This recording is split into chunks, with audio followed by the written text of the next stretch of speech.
Hi everybody, thank you for joining us. We're at the iwMM meeting in Miami 2025, and we've just come from an amazing session, and I'm fortunate to have two of the speakers with me today. So let me introduce Leo. You want to say a bit about yourself? Yeah. I'm Leo Rasche. I'm an attending physician at the University Hospital of Würzburg, and I'm also a scientist, so I'm running a lab, and I'm glad to be here. Thank you. Yeah, and I'm Arun Wiita. I'm a pathologist at the University of California, San Francisco, and my research laboratory focuses on novel target discovery for myeloma and other hematologic malignancies.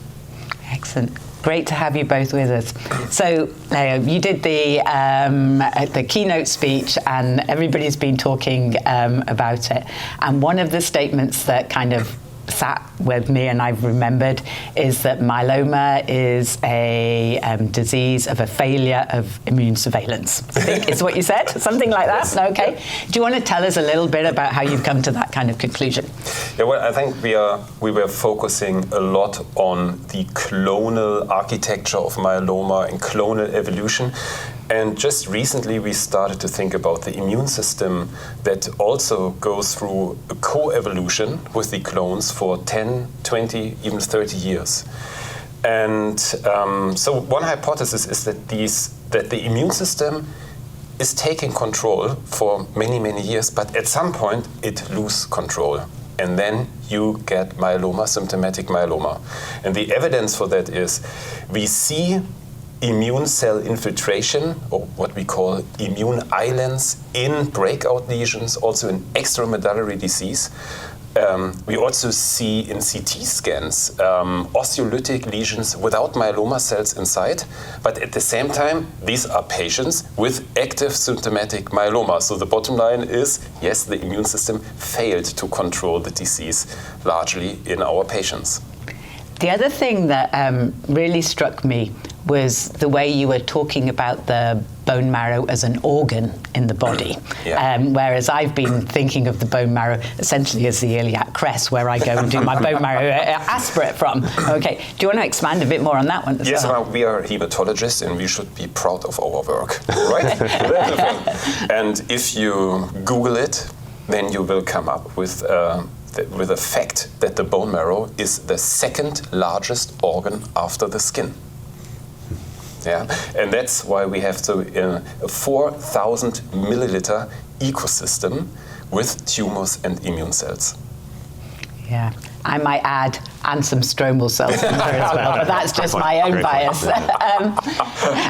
And then you also showed some beautiful data about patients who had not only been treated with the IMiDs and the proteasome inhibitors, the monoclonal antibodies, but also with our two new targets, GPRC5D and BCMA. And tell us a little bit about how you've been characterizing those, because that was really interesting. Yeah, well, so first of all, that's a clinical dilemma. It's a new setting because these patients who had been treated with all of the drugs you just named, they are existing. Now they come to us and they ask for new therapies. And usually, so that is at least my impression, they are in pretty good shape because they benefited from these new immunotherapies, like the organ function recovered, the bone marrow function is quite well, but they run out of all options. And because penta-refractory disease is a term that we used in myeloma quite often, we started to call this hepta-refractory because it's penta-refractory plus GPRC5D and BCMA. Wow. Yeah. So, no, thank you so much. And that's a great place to start because, Arun, you were chairing a session about new targets, and it seemed to be very much about new targets and potentially in the CAR T-cell world. Do you want to tell us a little bit about your own work to start off with, I guess? Exactly. And I think Leo's hit it on the head so much in terms of this is the challenge now for patients, right? In terms of patients who have exhausted all of our current therapeutics, what can we do next? How can we still come up with novel agents? And the strategy we take in the lab is really thinking about new targets, new ways to go after. We particularly have been focusing on CAR T cells because that's our expertise in making CAR T cells, but these could also be used for other immunotherapies, for things like bispecifics or ADCs that we know can be effective. I should say we're not solely thinking we have to do CAR T cells next. But we've been exploring that in the context of, we've used a technology called cell surface proteomics, which essentially what that means is it allows us to get the entire landscape of all the proteins on the membrane of those malignant plasma cells, and things like BCMA, GPRC5D, these are also membrane proteins that we can target with therapies like like CAR T cells, like bispecifics. We're trying to find alternative targets for patients who have become refractory to those therapies. And so what I talked about today is a new target we found called CCR10. This target we think is quite interesting because we found it's expressed widely on malignant plasma cells across myeloma patient tumors. It's expressed minimally in other normal tissues, so we think it could be a safe target to go after. And what we particularly are trying to do is how can we engineer the therapy, how can we use protein engineering principles to find a therapy that could be more efficacious for patients. And so that's really what we've been focusing on there. We have another new target I didn't talk about today called CD70 that we found is particularly highly upregulated in high-risk cytogenetic subtypes of myeloma. These are the patients who, at least in the BCMA CAR T space, tend to relapse more quickly, need new options as well. So those are really two targets that we found we're really pushing forward. Our hope is to clinically translate CAR T cells within the next few years to patients, at least in early stage clinical trials. But we also think that there's more targets out there as well. So that's one solution to this challenge, is finding new targets to make new therapies. There are other ones as well. Yeah, no, that's, I'm going to say, so important when we come back to thinking about those patients that received everything. I was really intrigued because during the talks, I think you asked Leo a question about why do we think that the CAR T cells, I'm going to say, don't kill off all the myeloma cells, and why is there? Do you want to just chat a bit more about that? Because I thought that was another fascinating area for me. Yeah, do you want to start, or what do you think?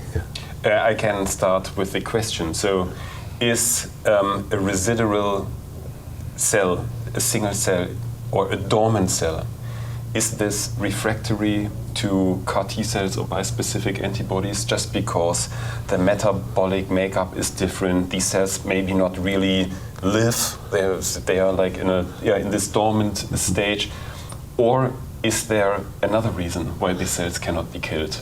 Yeah, exactly. I mean, I think when you think about that context of exactly this dormant cell state, I think what Marta Casey also brought up in the discussion as well, we know that these patients can receive therapies, be in remission for a very long time, and then relapse, as you showed so beautifully in the talk. And the question is, are they somehow de-differentiating, no longer look like plasma cells in their surface antigen repertoire, those proteins at the surface? They don't have BCMA, they don't have GPRC5D somehow. Is that how they're escaping? Or is there something else intrinsic? I'll say definitely for both the CAR T cell and the bispecific field, we know that you need the T cell to be able to effectively engage the tumor cell, something called the T cell synapse, where those two things contact. And so basically some tumor cells can also have other proteins that prevent that from happening very efficiently. So maybe these cells that are evading, they're ones that T cells, maybe they can touch them. As you mentioned, maybe they can say hello, but they can't actually engage effectively to kill. So maybe that's one of the resistance mechanisms. Maybe they no longer display their antigens. Maybe there's something else intrinsic mechanistically. I think what's most fascinating about your talk, Leo, is that thinking about how can we identify these cells? How can we characterize these incredibly rare cells? I think, Faith, some of the work you're doing in terms of thinking about mouse modeling, I think could be a really important way to get to that strategy. But then, of course, we do want to figure out how can we find these rare cells in patients and actually characterize them and eliminate those last few cells that's going to get us to the cure, right? I think that's really the goal right now, I see. Yeah. No, thank you so much for joining me. It was great to talk to you, and also a great session, because although it was science, it was actually real key questions that we see on a day-to-day basis in the clinic, and how we're going to go about addressing those. So thank you so much for joining us, guys. We'll sign off now from iwMM 2025.